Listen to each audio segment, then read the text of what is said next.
araw po sa ating lahat. Ako si Godfrey Quizon and this is my devotion for today, July 20. And ang topic po natin for today is nagkakaproblema ba si Lord?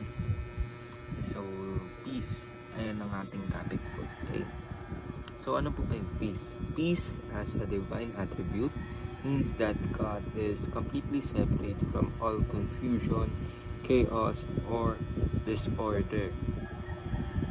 In his being and actions, he is always calm and consistent and in perfect harmony. This peace doesn't mean passivity, passivity or inactivity.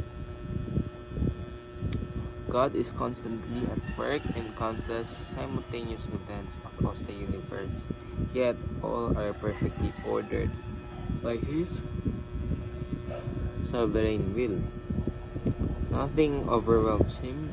His peace is not just the absence of conflict, but the presence of holy order and divine purpose. This is the same peace He offers to His people through Christ. So,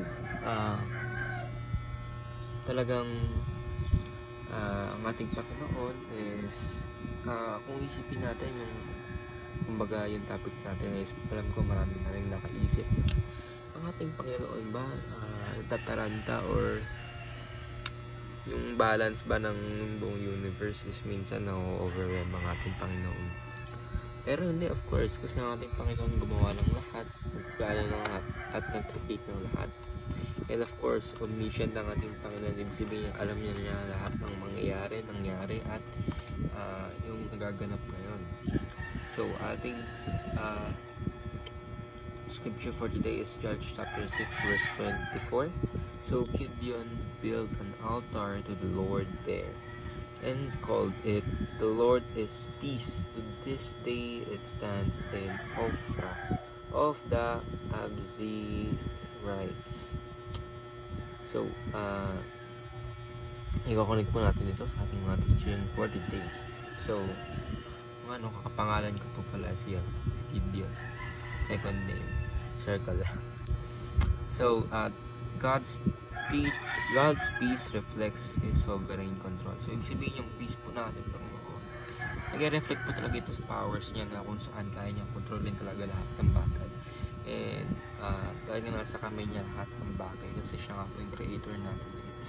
We must dapat hindi tayo nagdududa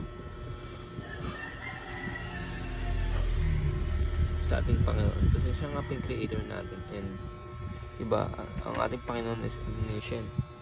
Sabihin, alam niya talaga lahat ng bagay. So, that is why hindi dapat tayo mamba sa ating Panginoon, kundi magtiwala tayo sa Kanya fully. Second teaching is God's peace from His unchanging nature. God's peace flows from His unchanging nature. Yung sabihin, yung peace ng ating Panginoon hindi nagbabago dahil nga po ang ating Panginoon ay hindi nagbabago kasi kung ano yung Panginoon natin dati, alam pa rin po siya. So, third teaching is God's peace is the altar rebuilt in our hearts. Ibig sabihin, yung peace po natin Panginoon to His Son, Jesus Christ, ang ating Lord and Savior, is talagang ito po yung kumbaga yung peace po ng ating Panginoon na dinala po ng ating Panginoon sa Kristo. Ayun po yung tinatak niya sa ating mga puso. So that is why tayo mga believers, we must always choose the peace of God kasi po ayun yung tinanim sa atin ng ating Panginoon sa Kristo. So ayun na po, ako si Godfrey Quizon and this is my devotion for today, July 20. Sana po ay marami kayong natutunan. Ayun na po, God.